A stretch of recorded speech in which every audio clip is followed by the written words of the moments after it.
The story begins with a serene Lagos evening. Chinedu, a Polish banker in his late 30s, returns home. The house is modest yet warm, filled with the aroma of vegetable stew simmering on the stove. His wife, Ifeoma, greets him with a tired but tender smile. She has spent the whole day balancing work, errands, and caring for their 2 children. Chinedu acts as if nothing is wrong. He sets his briefcase down, loosens his tie, and plants a soft kiss on Ifeoma's forehead before bed. To anyone watching, this is a picture of a loving husband, a man cherishing his wife before sleep. But when the lights go out, Ifeoma lies awake.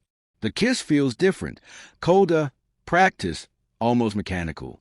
A tear slips down her cheek as she stares into the darkness.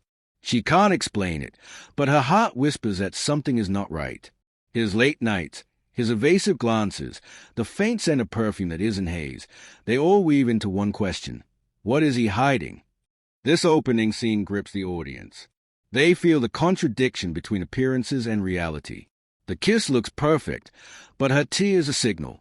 Beneath the calm, betrayal brews. The next day, Ifeoma goes about her chores, but her spirit is heavy. She remembers when Chinedu used to text her sweet notes during work hours, surprise her with lunch, or pray with her before bed. Those gestures faded months ago, replaced by excuses, business, and secrecy. At the market that afternoon, she overhears 2 women gossiping about a married man, a fine banker, always in Lekki with 1 young girl. They don't mention names, but the words pierce her heart. Her body goes cold. Could it be Chinedu? She returns home shaken. That evening, she watches him laugh into his phone, typing furiously before quickly locking the screen when she enters. He smiles, pretending nothing happened, but her eyes linger on him longer than usual. The audience senses her torment. Doubt, once a whisper, has become a shadow following her every step. This chapter builds suspense by showing how ordinary moments, market gossip, phone calls, little silences, feed suspicion like drops of poison in water. Ifeoma begins noticing more signs. Chinedu suddenly has new shirts she didn't buy, new cologne she never picked. He now leaves earlier and comes home later. When he hugs her, his eyes no longer linger. They shift, restless, as if carrying a secret. One evening, she hears him whispering on the balcony. She tiptoes closer and catches fragments of his voice. The tone is soft, playful, affectionate, tones he no longer uses with her. Her stomach twists. Tears well up, but she forces herself not to make a sound. Later that night, Chinedu crawls into bed beside her, pretending nothing happened. He wraps an arm around her, but Ifeoma lies stiff, eyes wide open, a silent tear trailing down her cheek. This chapter shows how betrayal isn't always revealed in big moments. It leaks through small cracks. The audience is drawn in, watching Ifeoma wrestle between denial and truth. They feel her heartbreak silently growing heavier. The emotional core intensifies here. Ifeoma lies in bed next to Chinedu, her pillow soaked with tears. He sleeps peacefully, his breathing steady, as if unbothered. She stares at the ceiling, remembering their vows on their wedding day, the promises of loyalty and forever. Everything feels like a question. Why me? Why now? Why her? The contradiction is unbearable. Chinedu still performs small acts of love, still calls her my dear, yet his heart is elsewhere. Midnight passes, and she quietly weeps into her pillow, praying for strength. She wonders if she should confront him, but fear stops her. What if he denies it? What if he blames her? What if everything shatters? This chapter resonates deeply because many viewers have lived this reality, the loneliness of lying beside someone who is physically present but emotionally absent. It becomes a cinematic moment of silent suffering. Unable to bear the silence any longer, Ifeoma visits her childhood friend Amaka. Over cups of tea, she finally opens up, confessing her fears about Chinedu. Amaka listens quietly, then sighs deeply. With hesitation, Amaka reveals the truth. Weeks earlier, she had seen Chinedu at a restaurant in Victoria Island. He wasn't alone. He was with a young woman in a red dress, laughing and leaning close. The sight had unsettled Amaka, but she wasn't sure how to tell Ifeoma. The words cut like a knife. Ifeoma feels her chest tighten, her worst fears confirmed. Amaka urges her to stay calm. Don't confront him without proof, she warns. Men like Chinedu are slippery with lies. Be wise, my sister. Protect your heart. That night, Ifeoma stands by the window, staring at the city lights. Tears streak her face, but her eyes burn with something new, resolve. The audience is hooked. The betrayal is no longer suspicion. It is fact. And Ifeoma is preparing for a painful but necessary battle. The house feels colder now, even when the Lagos sun blazes outside. Ifeoma finds herself staring at a bathroom mirror each morning longer than she should. She studies her reflection, the woman who once smiled easily, who once believed her husband's love was unshakable. Now she sees faint shadows under her eyes, the strain of sleepless nights, and lips press into silence instead of laughter. Her suspicions about Chinedu have become heavier. She remembers how he used to return home, eager to tell her about his day, craving her cooking, wrapping his arms around her. Those days are gone. Now, his hugs are brief, his words rehearsed, his eyes slippery. That evening, she notices a musky cologne on his shirt again. It is not one she ever bought for him. She folds the shirt carefully, her fingers brushing against a faint lipstick-like stain near the collar. He had said it was zinc last week, but her heart knows better. When they lie in bed, Ifeoma stays at the ceiling while Chinedu drifts into easy sleep. She whispers a short prayer. God, if my tears are true, show me. If I am wrong, give me peace. This chapter sets the stage. The mirror symbolizes not just her face, but the cracks forming in her marriage, cracks that can no longer be ignored. The truth often hides in small devices, and one evening, it slips into her hands. Chinedu heads into the shower, steam filling the bathroom, his phone left charging on the dining table. Ifeoma sits near it, trembling. Her conscience tells her not to touch it. Trust should be sacred, but her heart is drowning. She cannot silence the whispers anymore. With trembling hands, she unlocks the phone. Her chest tightens as she scrolls through messages. There it is, under the name Mr. Client. At first, she thinks it may be work-related, until she sees the words. I can still feel your touch.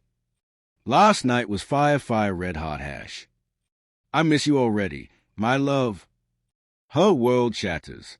Her breath catches in her throat, her heart pounding like a drum. The screen blurs as tears flood her eyes. The husband she prayed for, the man she shared a bed with, was giving his heart to another woman. Quickly, she drops the phone back in place as she hears the shower switch off. She wipes her tears, forcing her face into calmness. Chinedu emerges, towel around his waist, humming a tune as if life is perfect. He doesn't notice her swollen eyes. The phone has spoken. The whispers of betrayal have now become undeniable words written in plain sight. That night, Ifeoma sets a dinner table. Fried rice and peppered chicken, Chinedu's favorite. She cooks not out of love but out of habit, because routine is the only thing holding her sanity together. Chinedu arrives at the table cheerfully, telling her about his busy day, laughing loudly at his own stories. Ifeoma barely touches her food. Her spoon clinks against a plate as she moves the rice back and forth without eating. Every laugh he gives feels like a dagger. She studies his face, the face she once adored. Now all she can see is a mask, hiding lies beneath his practiced charm. When he finishes eating, he leans toward her and kisses her forehead, his nightly ritual. But this time, she pulls back slightly. He frowns. Why are you so quiet? He asks. I'm just tired, she whispers.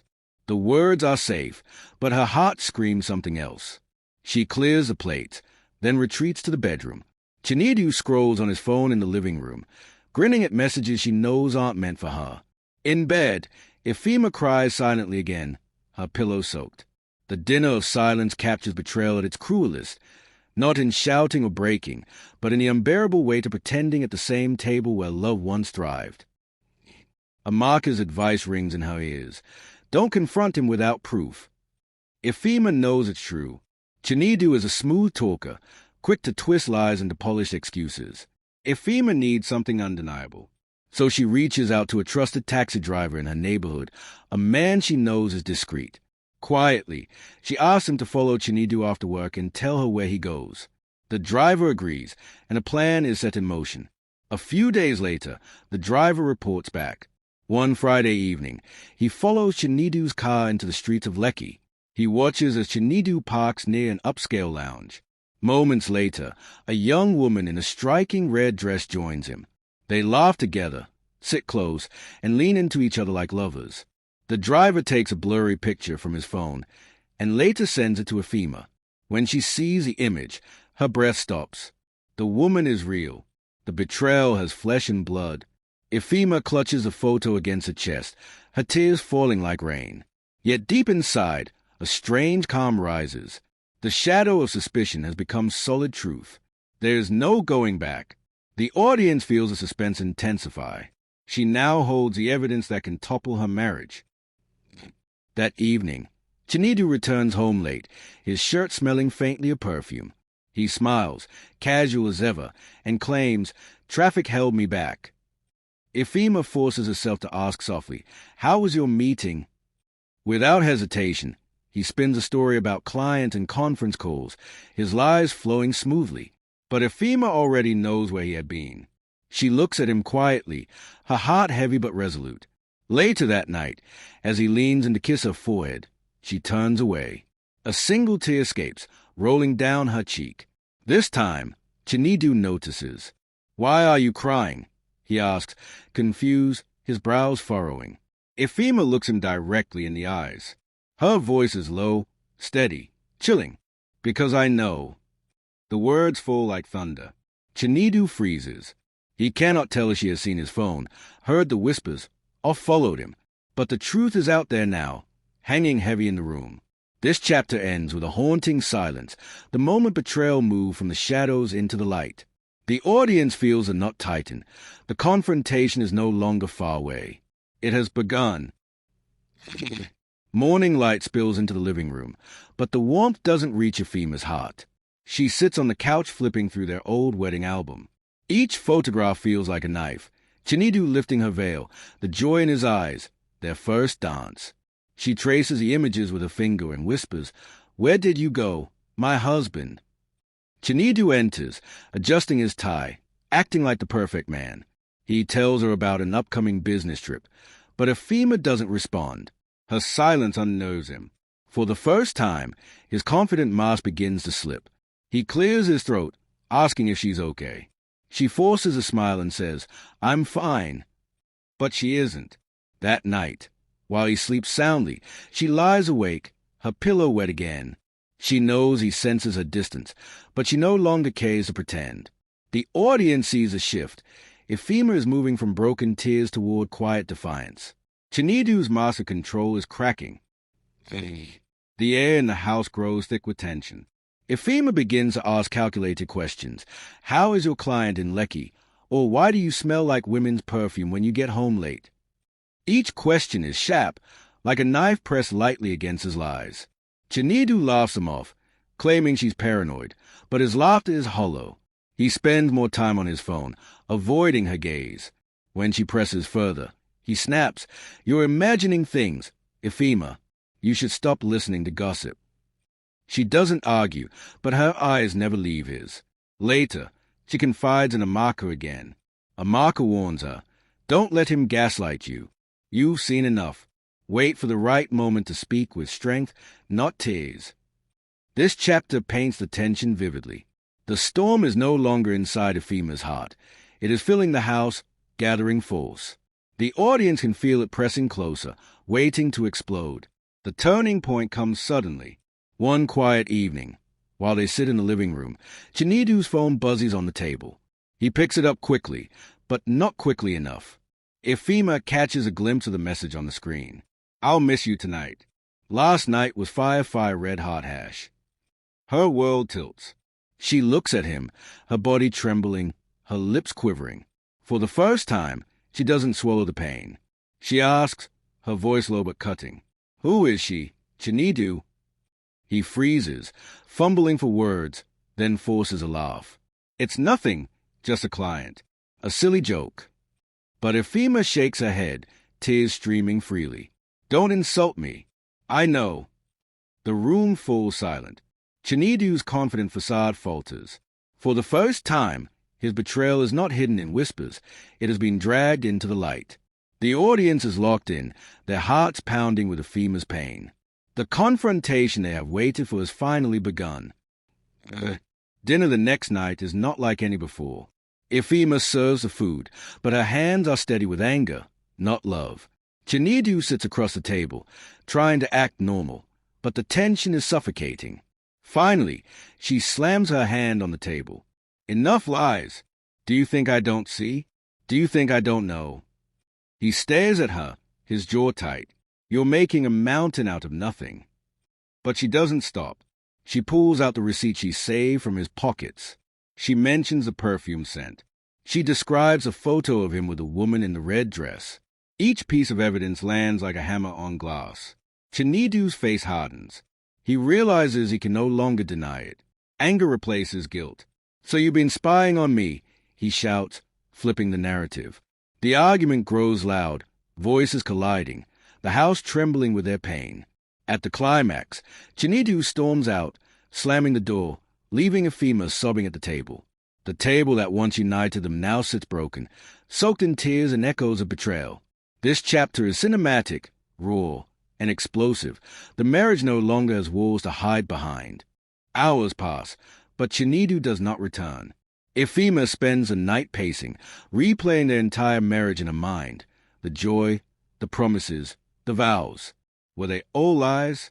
Or did betrayal simply grow slowly like weeds choking the love they once shared? By dawn, she is drained. Her face is swollen, but her spirit feels strangely calmer. Pain has burned away her fear. She begins to think of her children's future, of her own dignity.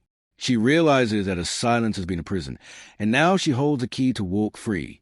When Chinedu finally stumbles in the next morning, his eyes bloodshot, he mutters weak excuses. Work stress. I slept at a friend's place. Ifeoma says nothing. She only looks at him, her silence heavy. He feels the weight of that silence. For the first time, he sees she is no longer just a crying wife. She is a woman reclaiming her strength. This chapter ends with Ifeoma standing at the window, watching the sunrise over Lagos. Her tears have not dried, but they no longer represent weakness. They represent a woman preparing to rise from the ashes. The name finally comes to Ifeoma, Tola. She overhears Chinedu one evening, speaking carelessly on the phone when he thought she wasn't listening. He laughs softly, saying, Tola, you worry too much. I'll handle her. The name stings like venom. Now, the betrayal has a face and a name. Ifeoma's mind begins to paint pictures of this woman. Young, beautiful, bold enough to steal another woman's husband. That night, while Chinedu showers, his phone buzzes with a video call. The screen flashes her name. Tola calling. Ifeoma's hands tremble. She doesn't answer, but she stays at it long enough to confirm what she already knows. When Chinedu emerges, he hums as he towels his hair dry. He has no idea that his secret shadow has now been fully exposed. Ifeoma watches him, her chest heavy, her tears threatening to fall again. She no longer shares her husband's love. She shares him with another. This chapter paints the torment of knowing the betrayal is not abstract. It's flesh, blood, and a woman bold enough to intrude into her home. Weeks later, the betrayal spills into the open in the cruelest way. Ifeoma and Chinedu attend a mutual friend's birthday party in Victoria Island. The hall is filled with music, laughter, and clinking glasses. They arrive arm in arm, pretending to be the perfect couple. But midway through the celebration, Tola walks in. She freezes when she sees Chinedu with his wife. Her face betrays shock, but she quickly retreats toward the back of the hall. Unfortunately, the damage is already done. A few guests notice, whispering to one another. Ifeoma catches the whispers, the quick glances, the murmurs that spread like wildfire. Isn't that the banker's mistress? Her cheeks burn with shame. Her chest tightens as she rushes to the bathroom, locking the door behind her. Inside, she stares at her reflection, tears falling uncontrollably. It's not just betrayal anymore, it's humiliation, public and raw. When she returns to the hall, her eyes are red. Chinedu tries to laugh, pretending nothing happened. But Ifeoma's silence is louder than his mask. The audience feels ashamed as if it were their own. Back home, the mask finally shatters. Ifeoma no longer pretends. She refuses to cook for him, refuses to smile, refuses to play the role of the quiet, forgiving wife. Chinedu grows defensive, then angry. "You want to destroy this family over small mistakes," he shouts. His voice echoes through the walls, but Ifeoma no longer trembles. Instead, she begins to quietly pack some of her belongings into a suitcase. Chinedu panics, realizing her silence is heavier than her tears. "Where are you going?" he demands. She doesn't answer. Instead, she bends down and hugs her children, who have woken up frightened by the noise. "Why are you sad, Mummy?" one asks. Ifeoma forces a smile through her tears, because sometimes even daddies forget how much they're loved. The innocence in their eyes breaks her heart all over again. The home they built together is now a battlefield of lies and silence. The chapter ends with Chinedu pacing, realizing he is losing control of the one thing he thought he could take for granted, his family. Amaka visits again, holding Ifeoma's hands tightly. "You can't cry on the same pillow forever," she says firmly. "You must decide. Forgive him with clear boundaries, or walk away with your dignity. Standing in the middle will kill you." That night, Ifeoma waits until the children are asleep. She sits across from Chinedu at the dining table, her face calm but her eyes unyielding. "You will choose tonight," she says, her voice steady. "It's either your home or your mistress. There's no space for both." Chinedu is stunned. For the first time, he sees a woman before him not as his quiet wife, but as someone transformed by pain into strength. He tries to charm her, to manipulate her, to delay. But Ifeoma doesn't waver. Her silence has turned into power, and her tears into weapons. The chapter closes with Chinedu staring at her, realizing that the woman he betrayed is no longer powerless. He is cornered. The final chapter delivers the resolution. Days of silence follow the ultimatum. Chinedu grows restless, pacing the house, knowing the walls are closing in. Finally, one evening, he breaks. He kneels before her, his voice trembling with regret. "I made a mistake. Please forgive me. Ifeoma, I'll end it with her. I can't lose you. I can't lose this home." But Ifeoma doesn't rush to respond. She remembers the night she cried silently, the humiliation she endured, the pain of sharing her husband with another woman. Slowly, she shakes her head. "My tears have already answered you," she whispers. "Betrayal can be confessed, but it cannot be erased." She turns away, her dignity intact, her spirit stronger than ever. She doesn't say whether she will leave or give him another chance. That decision remains open. But one thing is clear. She will never again be silent, never again be weak. The story ends with Ifeoma standing by the window, the Lagos skyline glowing in the night. Her tears, once symbols of weakness, now shine as proof of her strength. The audience is left stunned, inspired, and emotional. Betrayal may have broken her heart, but it has also awakened her power.